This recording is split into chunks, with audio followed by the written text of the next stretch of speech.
And that's the thing. Like, I'm a firm believer you can't serve two masters. For me, I'm more into living in the present. I'm more into living into my life's terms, So from making music and actually thinking, I should go to engineering school for music to like, oh, army, This was like something I always wanted to do, So I couldn't do both. I had to choose one.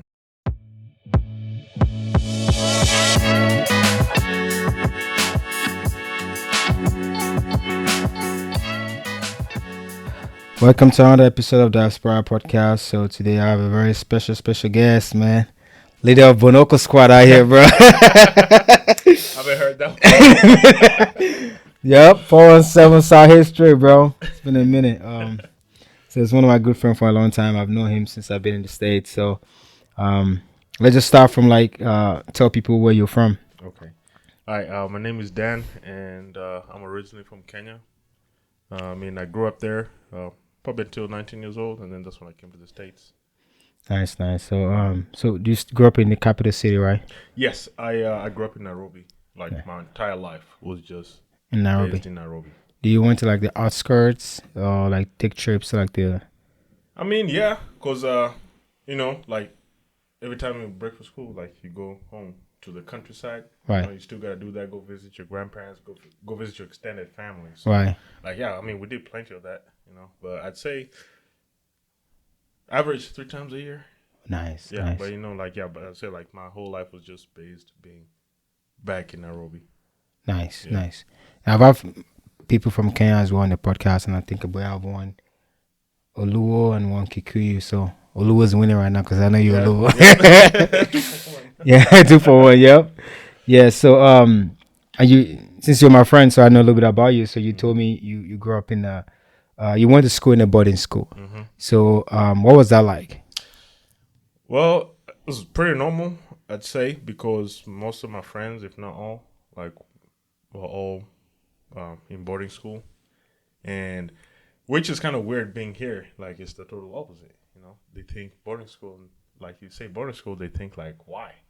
But right. There, right. If you think day school, is why? Why? Okay. Because I think boarding school is where you learn all your life skills. You learn how to be independent and accountable for yourself. That's where you actually kind of grow up. Especially being in such an environment where you don't rely on anybody but yourself. It's not like a gladiator, environment. I'm just saying learning the social skills, the physical ability to actually, kind of make sure of your upkeep through that period or that term. Right. It's kind of common in Nigeria too, but I would still say, at least most of my friends I know, kind of had, day students. But I've always noticed that people that went to boarding school kind of always have a little bit of independence to them because kind of taught you early on. So apart from what you just said, life skills and all that, what else do you think you learned from growing up in a boarding school? I'd say it was more social, and I feel that's what I actually picked up on my abilities for, maybe if I was trying to figure out what I'm good at, I'm good at sports, and sports was my way of looking forward to something at the end of the day.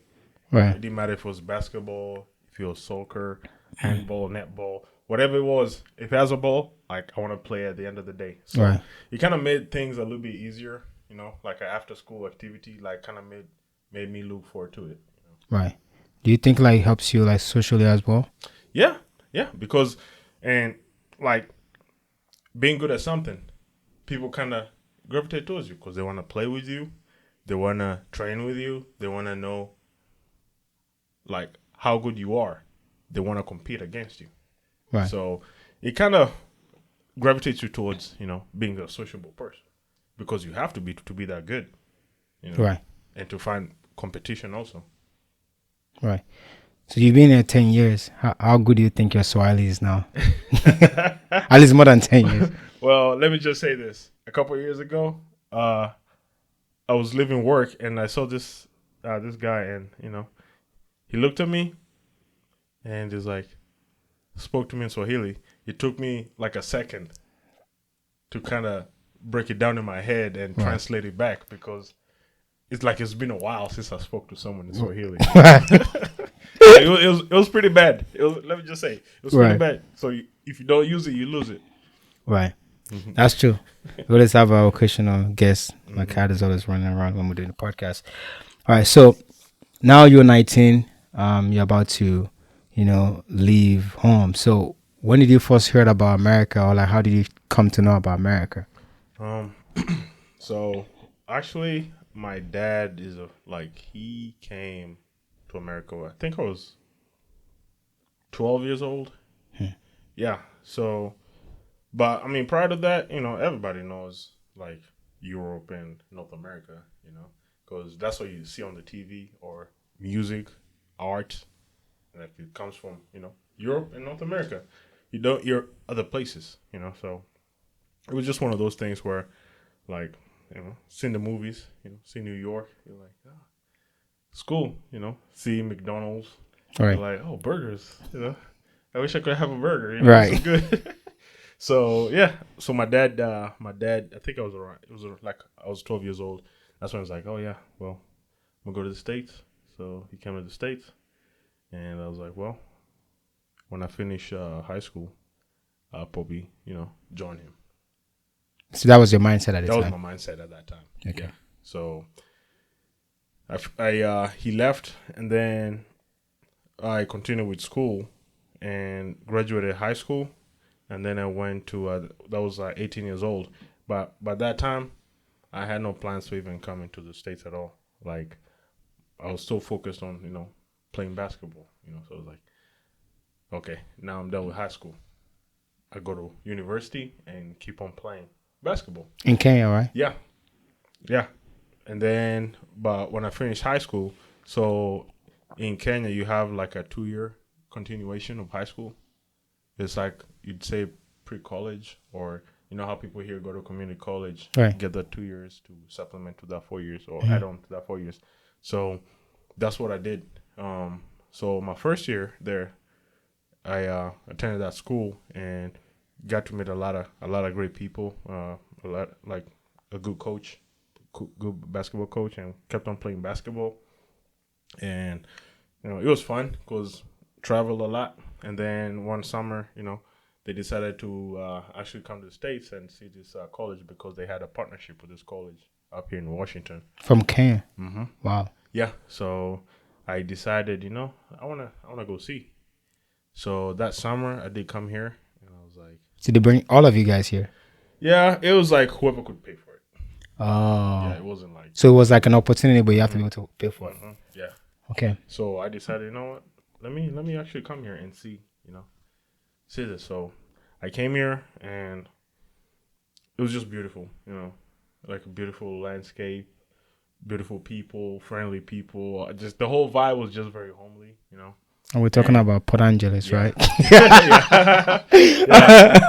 I really loved it. Like the whole month that I stayed here, like it was probably the best month I've had because I was new here. Like Right. I didn't know better. I didn't know anything. It was Of just course. a whole complete culture shock. And I was Of like, course. this is so awesome. Like I really love this place, So that month ended, and then I went back home, continued school, and that's when me and my mom discussed. I think I probably should actually, go to the States, go to the school like the one that I went to, and she's like, yeah, okay. So this how I started the application process to actually, see if I could transfer. Do you actually come to play basketball at the time, or do you just come to go to school? My main plan was to go to school and play basketball. So, All right. yeah, that was my main plan. So it was just one of those things where, you're trying to see where you fit in first, Right. because, yeah, you can have all these ideas and stuff, but, I mean, is there a place for you? Or Right.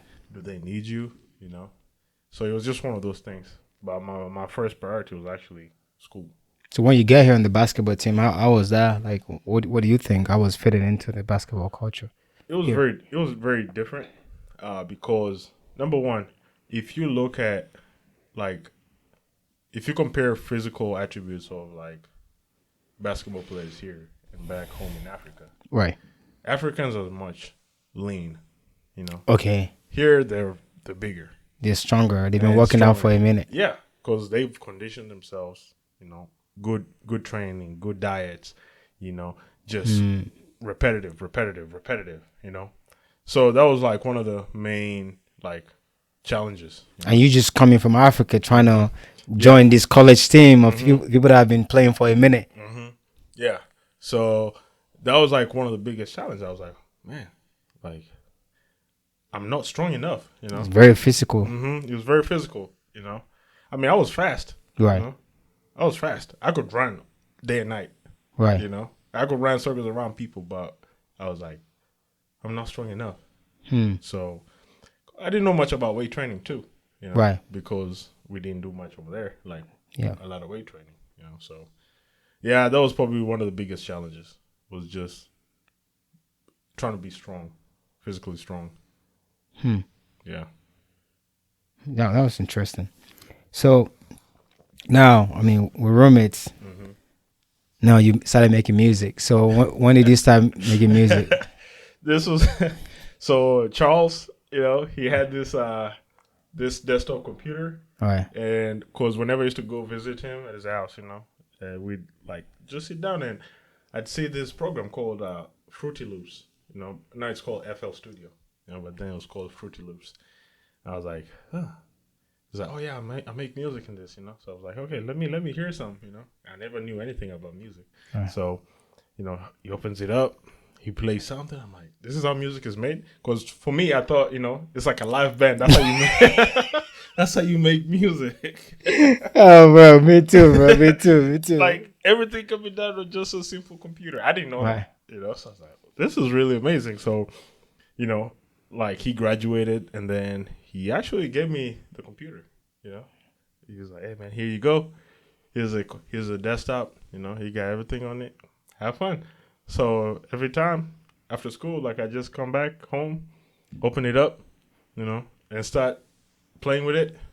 But I mean, I was useless. So You were good, bro. At that point I was. By the time I met you, you were good, bro. Because I didn't know.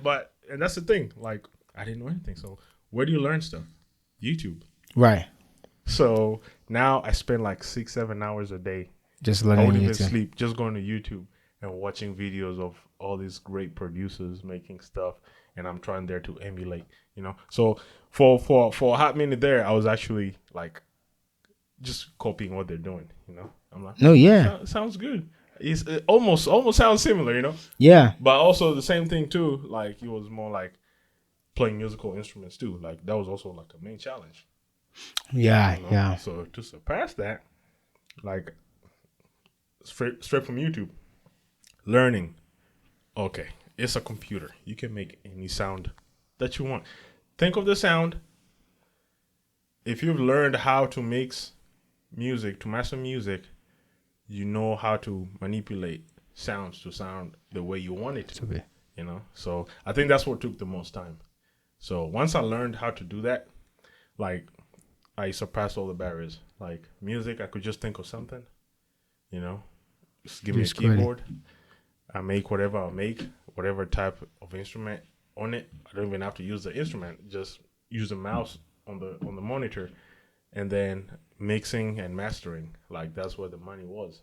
Right. So that's where I actually spend most of my time trying to learn how to actually be good at that. Because yeah, you can be a good, you know, instrument player, but like it's gonna sound horrible. Right. If you don't know how to mix it. Yeah, mix it, yeah. So I learned that, and I actually became pretty good at that, you know. So when they say mix, what does that mean? After you create a sound, what does that mean? So it's more like editing, you know. Okay. To make it sound like stabilizing every instrument.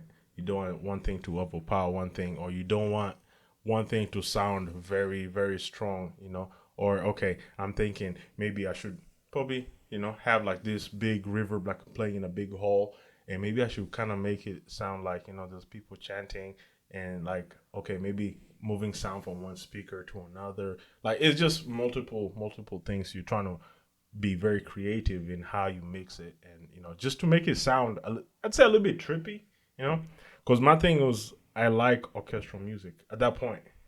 So strings, I loved strings. I loved everything that came from strings.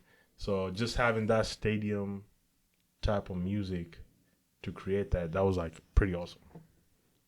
I mean, I really thought like, if you didn't stop, man, we could like, I would like be something. We would like be like the next Gunner or like Gucci Mane producer. Because I remember you actually had a lot of, was actually interesting because at the time, 2013, 2012, Atlanta music scene hasn't blown up as it has right now. And it was very interesting because your favorite artist at the time, one of your favorite artists was Gucci Mane. And you used to like try to create sound like that, which was like, it's interesting to look back now because I felt like if we didn't stop, like who knows what would have happened. Like, because you were still very early on. You probably thought like you were late at the time, but you were still very early on because of how much people have actually blown up since like TikTok and. But anyways, man, it still breaks my heart, bro. Because I went with you to like in a couple of album launches. It was really cool. I see why like people like falling for that life because I feel like one of the album we won, even though it wasn't like big, one or two. I think one is Queen, one in like Patans and whatever, but. It's just like the treatment of the producer. You come in, you're the big dog. Like, everybody respect you for the music you produce. They give us free drinks. You know what I'm saying? Yeah. It's like, you're also networking because people are like, oh, you make that? And like, we want to meet you. Like, it's pretty, it's a branding. Yeah, I know. It's, I can see how people like would like that lifestyle. And even though I didn't create anything, but I was just there, bro, in my leather jacket. I was, yep, that's my boy. Let's go. I remember. I was so excited, bro. I was so excited, bro. So, all right. So after school, you finished your degree, and then you decided to go to the military. So you're one of the few people that I know that was excited and you were eager about it. Like you weren't like ducking it. You weren't like, oh, I'm gonna start next week. Or, no, you just like went there. Like, this is what I'm doing, and you just went to it. And you actually told me too at the time because I was thinking about it, and I was very, very nervous at the time. But you were like, oh, it's gonna be easy. It's gonna be easy. So what gave you that confidence? I'd say, okay, like just growing up in border school, it was a military type of, the type of discipline, like the structure. So I was raised in it.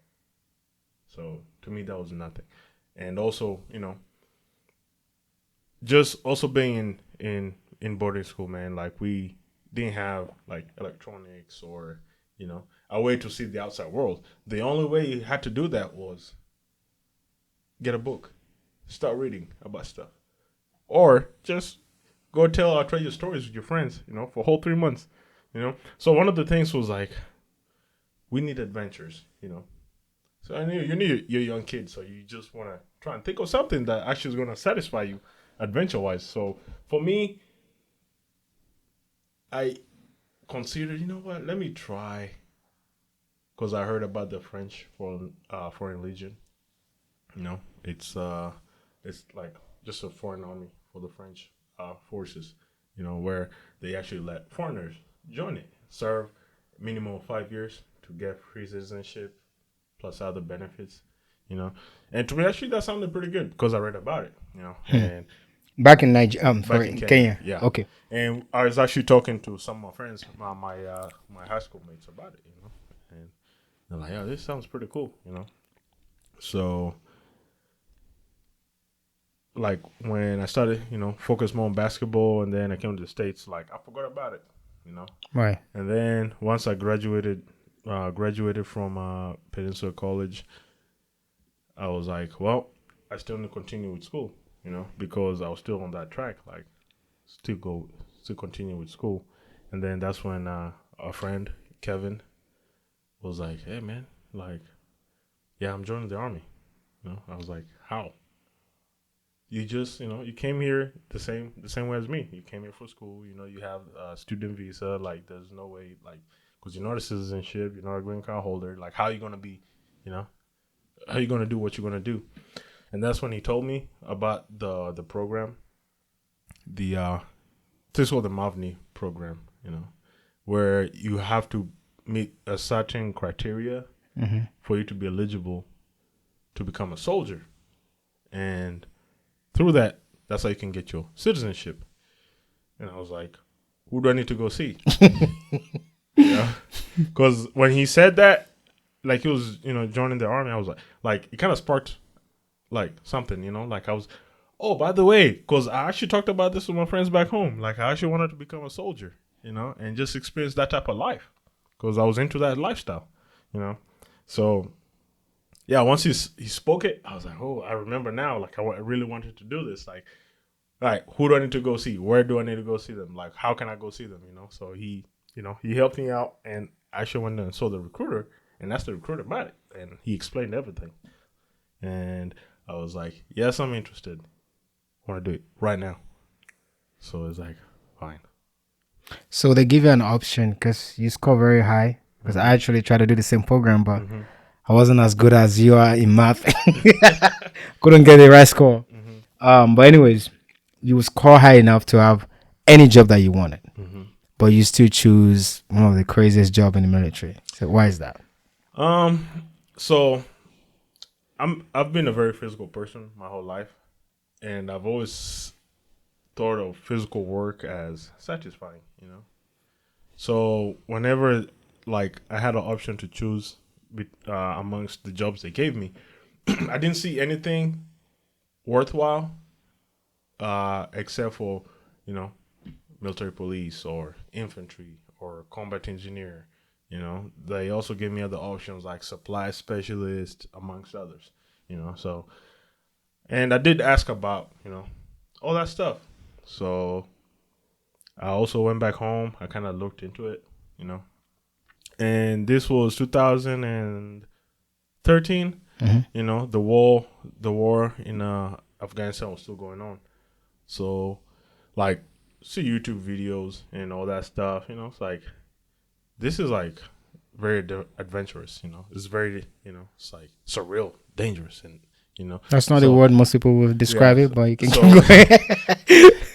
So, and I thought to myself, what if I what would happen if I actually did, this? So I was like, I asked him, what's a combat engineer?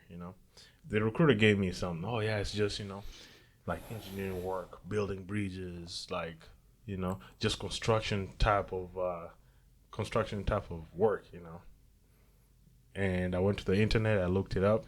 Mostly it was what he said, but we're still not exposed to the internet as we are right now, because now if you want to look at something, you can get the most explicit content of what you're looking at. But back then, there wasn't that much going on, So I was like, yeah, it looks like something I can actually do, So because he actually made a comment about, oh yeah, infantry is just like the infantry, yeah, you still get to do what the infantry does, but you also get to do a little bit of building stuff and, just destroying stuff. I was like, okay, yeah, I think I'll do that.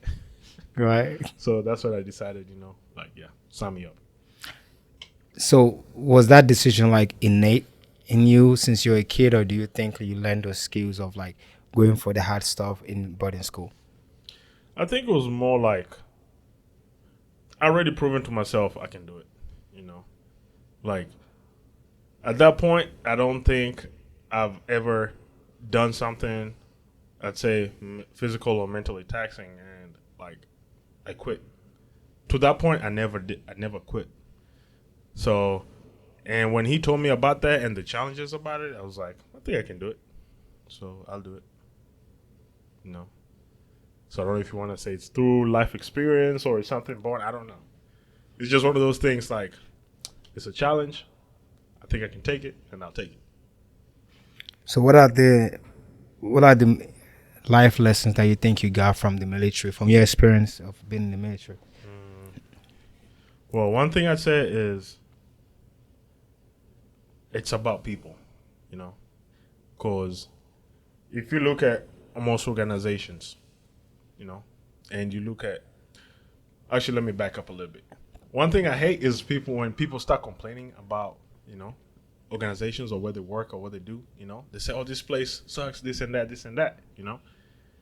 But being in the military, because you pass through so many leaders, you pass through so many soldiers, because you're in multiple places in a very short period of time, you get to figure out it's just the people, It's the people and how they view, on their views on how they should lead, or their views on how they should be better soldiers. So I figured, you know what? Instead of me, like complaining or doing all this, why don't I find a way where I can work better with everybody? So I figured, you know what? How to be a better asset, and that was my mindset since like day one when I reported to my unit. It was like, how can I be an asset? Because I wanted to be the guy who was like, hey, we need somebody this. Well, here's the guy right here. I wanted to be that guy, that dependable guy, and through that, like, I actually found the military very, like, I enjoyed it, like, every day. Like, it was just like, I love this place, I like it here, because of that type of mentality and me actually having to contribute more towards like readiness, towards even the most simplest tasks, like always being the first volunteer, like just stuff like that. It just made life in the army very easy. Yeah, you always told me you pick up like a guard shift whenever like overnight stuff. You always tell me you pick it up. You're like, I'm going back to the barrack. You might finish a full day of work and you go back. So you think your attitude from the beginning of like, oh, I'm gonna be the best asset, which means like I'm gonna be the best person I want to be in this situation in front of me, instead of me to be pointing fingers to my director or like my people below me, above me. I'm just gonna be the best one I can be. Yeah, just being the best team player. And you say so you have to volunteer a lot, do the daily work. So in that way, does that really kind of make you a leader without even you putting yourself out to be a leader? Yeah, I mean, you definitely stick out. You definitely stick out. Being someone who actually, attitude-wise, you're up top. Physically, you're ready. Like, you're always, first in the fight. You're always just there and ever present. They do notice that, and those are the type of people they want. They don't want the exact opposite of everything I just said. Like, who wants someone who does the bare minimum? Who wants someone who's always complaining? Who wants someone who's always challenging authority, either directly or indirectly? So, all right. Now I might go to a little soft. I don't know if this is a subject for you or not, but just like as you have established, so far that the military wasn't as challenging as you wanted to be. So then I know as your friend, because again you told me, then you want to challenge yourself a little extra, and then by applying for higher level of military, what is it again, special forces of the army or whatever. Yeah. And you actually tried twice too. So how was that training for you? Like, how was that experience of going through that? So I'd say both times I was in the best physical shape of my life, like even mentally, I was in the best physical shape mentally and physically. And the first time I went there, how can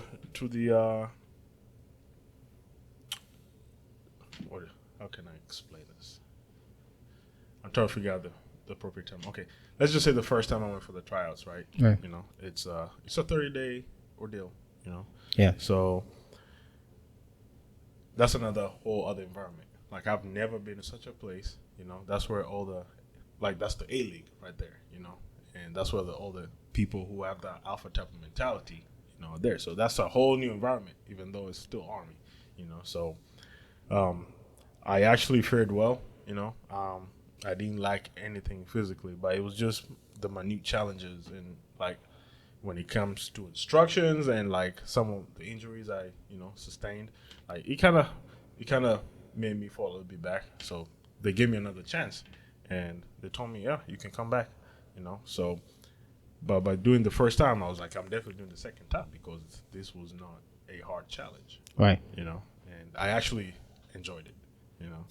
I enjoyed it. So it was a very like somber / surreal place to be at that moment, because it's like it feels like it's high stakes, you Right. feel like I don't know what's going on, like what's going on, Right. They just give you minimum instructions and you have to execute them, So I think the anticipation for all that was kind of like I enjoyed that, Right. So that's why I wanted to go back the second time. Right. So the second time I did go back, and then I sustained some injuries, and I couldn't continue. So I was like, well, guess this is it for me. So I just called it a day for that. All right. So now you've established, your mindset, how you go into things, your attitude. And then if I wasn't your friend, I wouldn't know this part of you. You're also very quick at deciding if you want to do something or not. Like you're very quick. Like for example, like the day you just decided, the day you decided you're not going to make music anymore. Like I was just like, what? You're just like, no, I'm done. And it was just like you're very quick at like cutting out the fat. So how do you just develop that mindset as well? Yeah, I think it's just coming to that realization, man. Like, if you know something is over, like, why prolong the inevitable, And if you know, like, your life trajectory is going through another path, and very well, you can't do, two separate things because it takes you separate paths, So you have to choose something.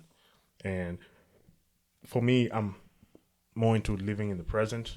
I'm more into living into my life's terms, So from making music and actually thinking, I should go to engineering school for music to like, oh, army, This was like something I always wanted to do, So I couldn't do both. I had to choose one, And that's the thing. Like, I'm a firm believer you can't serve two masters at once, So I had to make a choice, and I chose the choice where it gave me more benefits in like, quality of life, satisfaction out of life also, and something I can build a career upon and actually in furtherance of my life and more opportunities. When you say you can serve two masters, is it because you wanted to do anything you don't want to do with maximum focus, or is it because you just think like if you grab those two things together, you'll be distracted? I'd say, yeah, it's one of those things where like, and you do something, I believe you have to be in it 100%. But by you, trying to dabble two things at once, you're giving it 50-50, and that's like a fair connotation, 50-50, which most of the time it's actually not. If you do something, I believe stick to something one thing at a time, and just give it all you can. And if it fails, then try something else. All right, you were saying that too, like you live in the present. That part of that too, what you just described, is self-awareness and actually emotional intelligence, because I think that's where most people for sure is they're not aware of like when to stop something. Either it's a bad relationship or maybe when to stop, pursuing something career-wise. People just I'm probably one of those people too. I like hope too much sometimes. I'm too optimistic sometimes. Yeah. Because like it's not being nihilistic, but I'm overly optimistic, and it took me time to understand that is also dangerous because you're not aware of all sides of what's going on, and you have to be really. You can't lie to yourself. So your self-awareness. So if you can remember, like when do you think you started developing that, or like when have you started practicing that? I'd say since I was young. I mean, we grew up probably similar. You learn to be an adult at a very young age. You learn responsibilities at a very young age. So it's just one of those things where you pick it up along the way, like from your environment, from your associates and like your friends who you grew up with, and I'd say like because you're exposed to most things as an adult would, so it's something you actually pick it up, and and that's one of the few things I'd say like I did pick it up well. Nice. Yeah. All right, so I'm gonna give us a little segue now. Now you're done with being in the military, then you wanted to be a cop and all that. I want to be a police and all that. So, which is also not what most people would do with all the skills that you possess. You know what I'm saying? You're a very skillful person when you're in your career. You have multiple degrees, which is crazy. So let me actually say something. Yeah. And most people don't know this. I actually wanted to become a college professor. Okay. And that was the thing. Like, I was like, okay, go through the regular route. Everybody goes, okay, get your bachelor's, check. Get your master's, check. Start your doctorate, But then it got to a point, where I just started asking myself, I don't want to be in school forever. Like, why am I doing this? Because as I told you, like, you've had other aspirations too, Right. So I feel like at that moment it's whatever I can grasp first, and that's what I'll take, So, because I knew school was going to take forever, I really think I can see that though. I really think you actually be a really good professor, and I think you will enjoy. Yeah. You know what I'm saying? Because you have everything needed for it. You're actually good at teaching people, you know. And I think like you'll be really good at like, you know, because I just do you remember one of those lecture professor we had in PC? I think is Monger or whatever his name is, the one with the big voice, deep voice. Yeah, I remember. Man, I remember he just want to get sleepy in his class, even when he's talking about the most exciting stuff. He just sounds so boring, bro.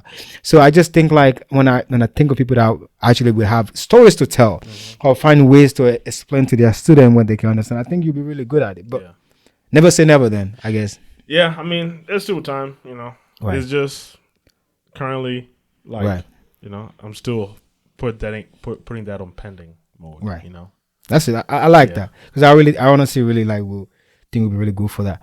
So I'm actually gonna ask you one of those without getting too political because I don't want to stick too much on the cop stuff because you know the tension in our society right now. And it's not a political podcast; it's about information and all that.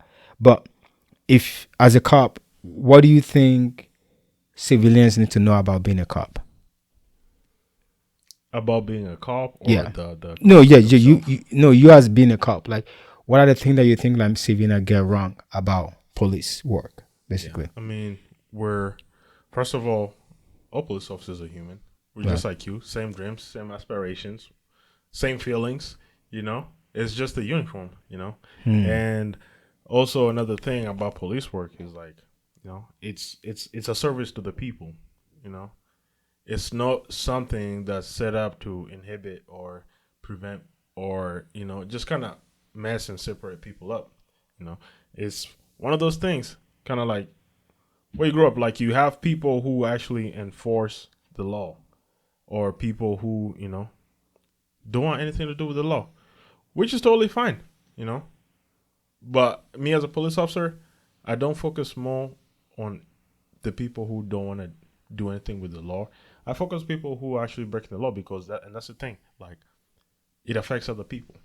You know, it affects other people, and I feel like most people don't have the opportunity or don't have a way of guarding themselves, of expressing themselves. Like some people don't know, you know, just they don't know what to do, you know.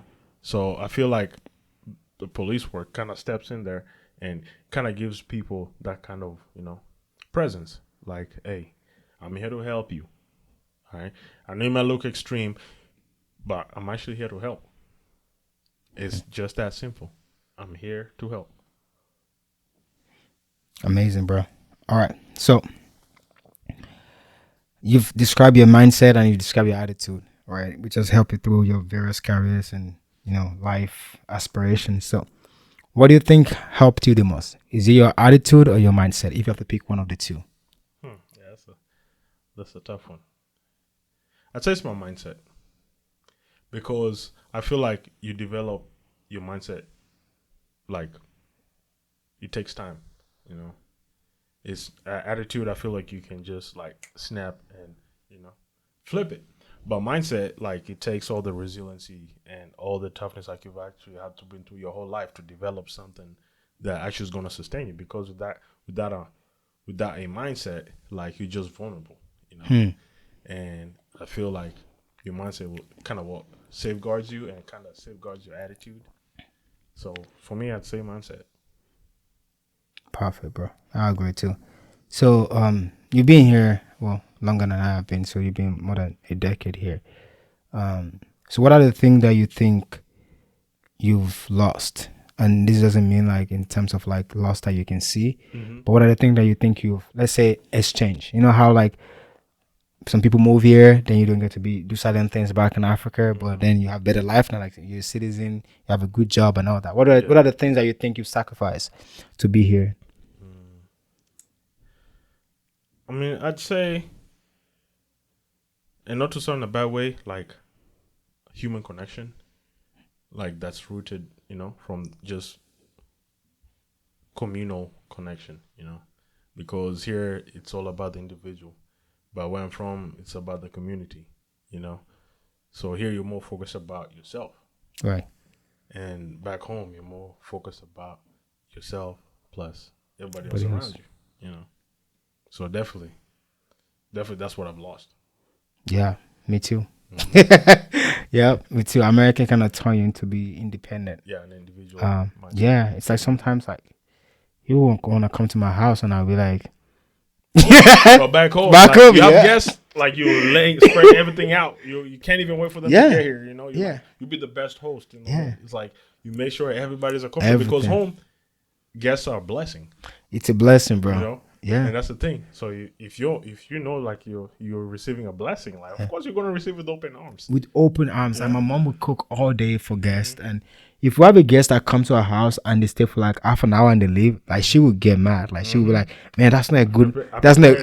Yeah. They wanted to stay. They wanted to enjoy the food and talk and chit chat. It's just like, for me though, I think what I miss the most is which I'm excited to, get some experience in the next few months, is how simple life is. And I think when my mom came here, she also showed me that. I was running around doing that stuff and all that. And she just look at me. She's just like, she said, you guys just run around. It's like, life is very simple. And even for that example, when I asked her what I should bring for her for home, she said she want, paste and toothpicks.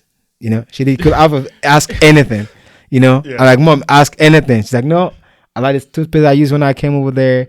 And I want toothpaste. And I was like, why don't you want like the face? She's like, yeah, because if I ask for all these things from you, then when it's done, what am I going to do? This is how simple their life is. So I miss the simplicity, I actually agree with that. Life is so simple back there, bro.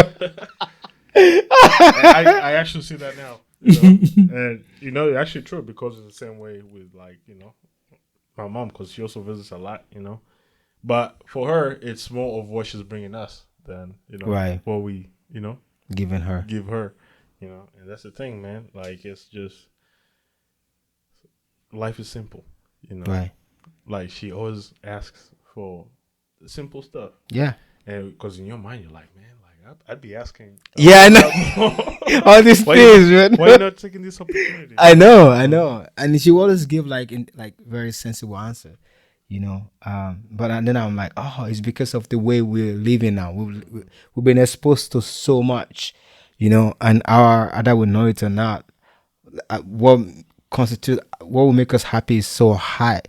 And I feel like in a way, it's just part of being here, So, another question I want to ask you was, before you moved there, what was the greatest, well, I can say greatest, but what is one of the misconceptions about America that you thought before you got here, that when you get here you're like, oh, this is actually not how things are?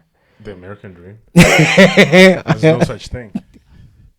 Which was that? What was that to you? What was the American dream to you that you picture? I was like, oh man, I get to America, I can do whatever I want and be successful, like, right, without even breaking a sweat. Like, I just need determination, figure it out, and I'll be good. Like, everything would just be on cruise control. Hey, I promised my mom a car. Like, in the first 6 months, I was like, yeah, I'm sending you a car home, Yeah. Where's that car now? I don't know. Yep. See? I was like, yeah. That's like, and I mean, I'd say most people think like that until they get here and they get that culture shock, And then also another thing, it's like people don't know the value of money here, and because most people be like, oh yeah, when I get to America, I'm gonna get this car, I'm gonna get this house, I'm gonna get this job, getting paid and all this stuff. Like, how you gonna do all that? Right. Yeah. How? Yeah. Yeah, you have no skills, you have no CV, you have nothing. No experience. Coming from Africa, Yeah. Nobody's gonna hire you. You're not getting any good job. Yeah, you can't communicate. And yeah, you're making all these plans. All these plans, yeah. Yeah. So, well, it's a big reality check, and which I think is a good thing. Yeah. Get in the gut with that reality check. Right. Stand up and figure it out. I'm gonna give you a tough question. If everything you have now you can have it back in Kenya, will you still live home?